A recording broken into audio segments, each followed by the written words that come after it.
How's it going, guys, and welcome back to another episode of the Bochum Career Mode. This is going to be episode number 13, and will this be an unlucky episode for us? Who knows? I'm sure we'll find out in due course. Heading into the first game of today's episode against Holstein Kiel, and it's going to be a difficult game today. This is these two games in this episode are pretty much make or break. There were 8 games left of the season, and we had to pretty much win every single game to even give ourselves a chance of the promotion playoff spot. So really difficult, lots of pressure on all the players, and I was hoping they were going to be able to stand up to the pressure.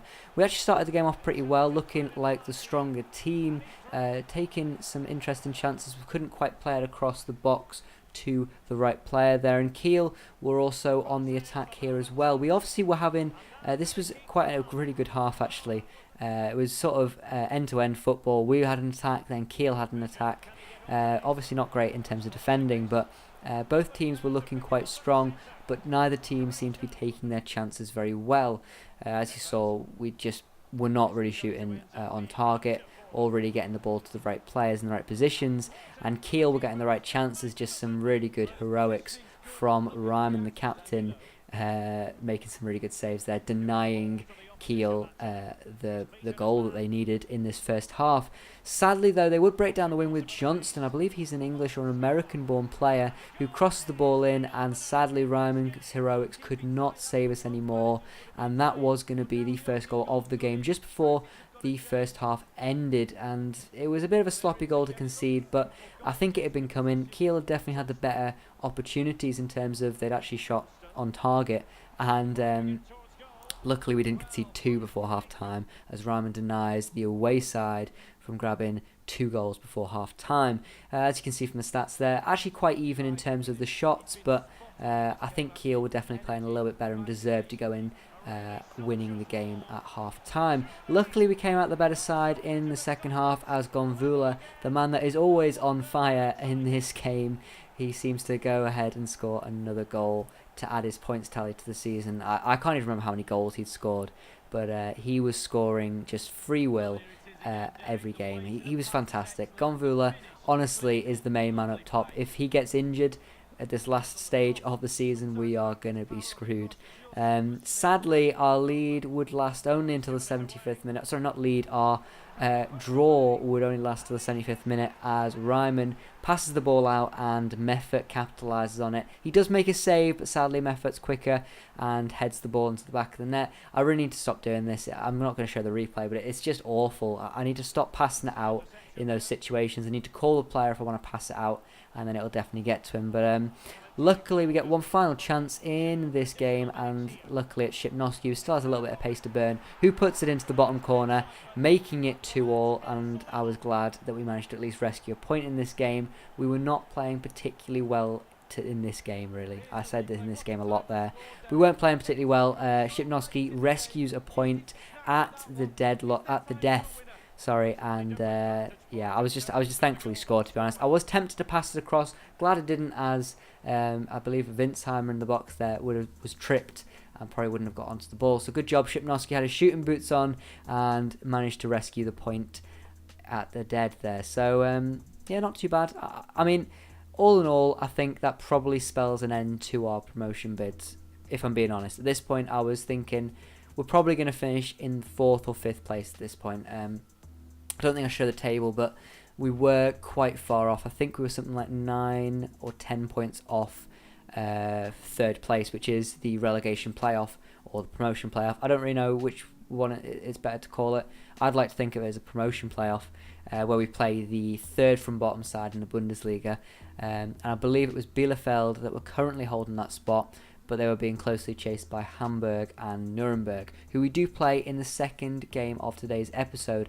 As you see, we're just offering Bappo another contract. There's a few players that will come to us over the next couple of episodes, just asking for us to renew the contract, give them a better contract, so we do go ahead and do that. Some of them I'll speed through, some of them I won't. It depends on how long it took me to go through the contract negotiations. It's relatively straightforward. I'm just offering new contracts, making sure that they stay at the club for at least another couple of seasons, especially with our young players. I think that's quite important.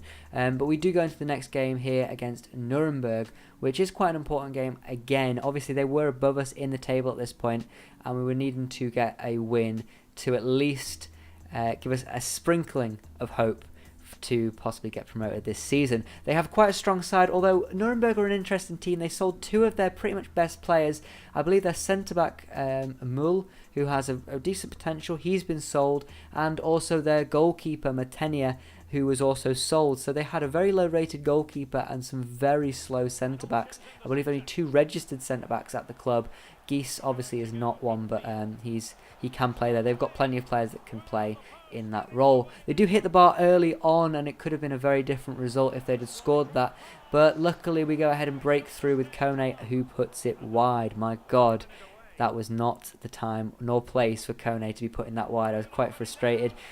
Does Kone put in this chance for the second time? Of course he does. Kone does not miss a second time around, and he goes ahead and puts that in the back of the net, making it 1-0 to us in the 13th minute. Now, I'd need to add, the home side seemed to be sort of sometimes playing really well, and then at other points they just sort of lost all concentration and let Kone break through. I'm not sure if that's just because they were so slow, they just didn't have the reactions to deal with the pace of Kone, but they were looking really poor defensively. Attacking wise, they actually weren't looking too bad, as they get a couple of chances here. Eras breaks through, puts the ball into Frey, and obviously Drews makes the save there. But all in all, defensively they were looking really poor, as the ball's played over the top to Gonvula, who gets away from the defender and puts the ball in the back of the net, making it 2-0 already before the 25th minute.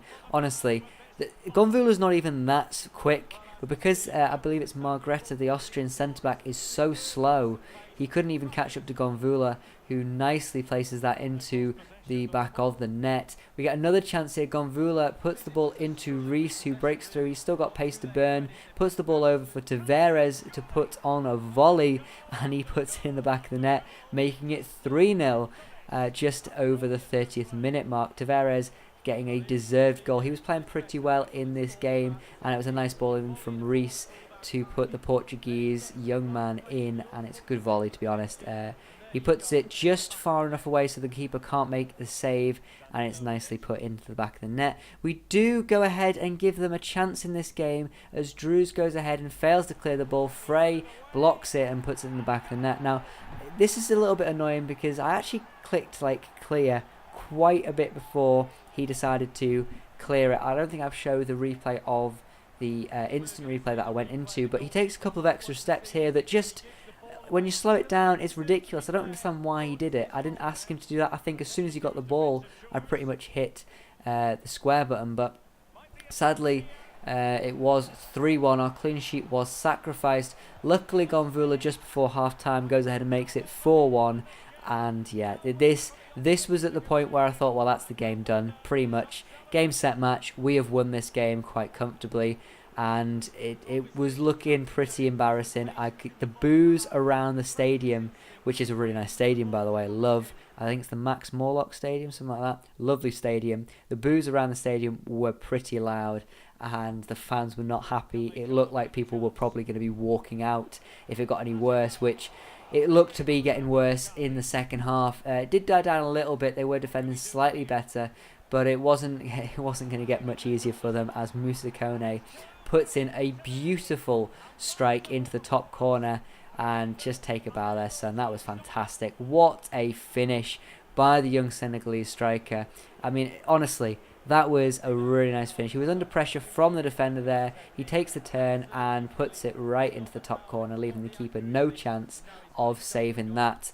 I did take another replay of this one. He does actually take it through his other foot, but that doesn't matter because this is a video game. But a really nice finish, and yeah, as I said, take a bow. That was pretty nice. And at this point, I decided to bring on a young player in, I believe it was Schaefer. There it is. The 51 rated centre midfielder came on for Tavares, who had a fantastic game.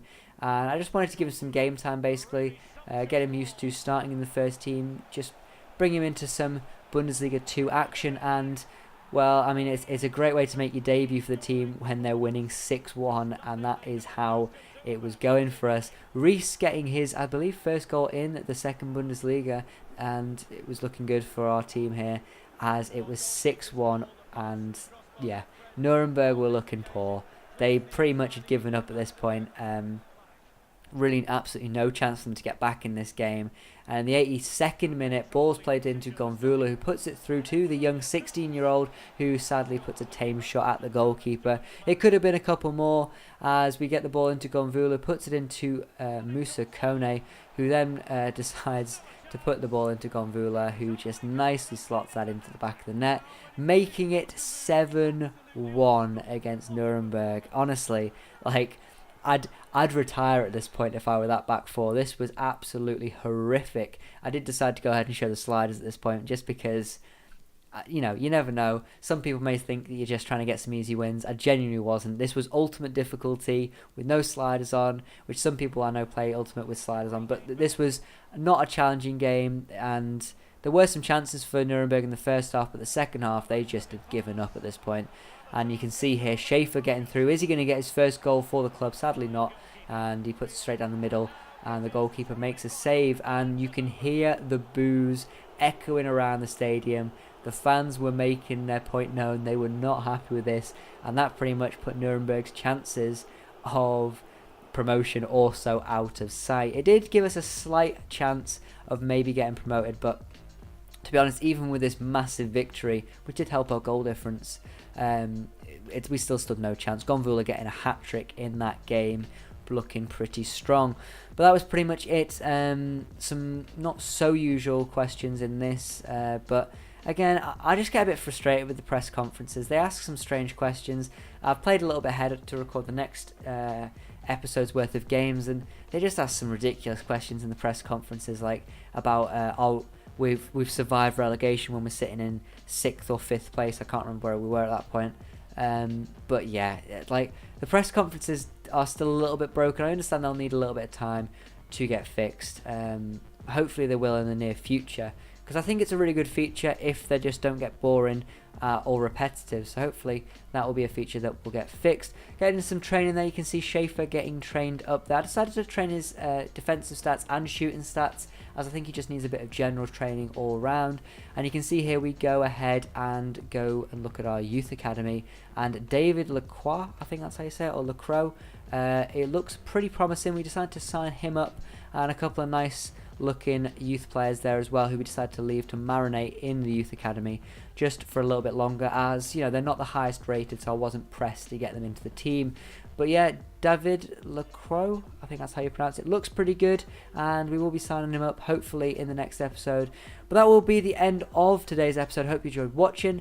Please leave a like if you enjoyed watching, and I will see you for the next episode of Career Mode very soon. So thanks for watching, and goodbye.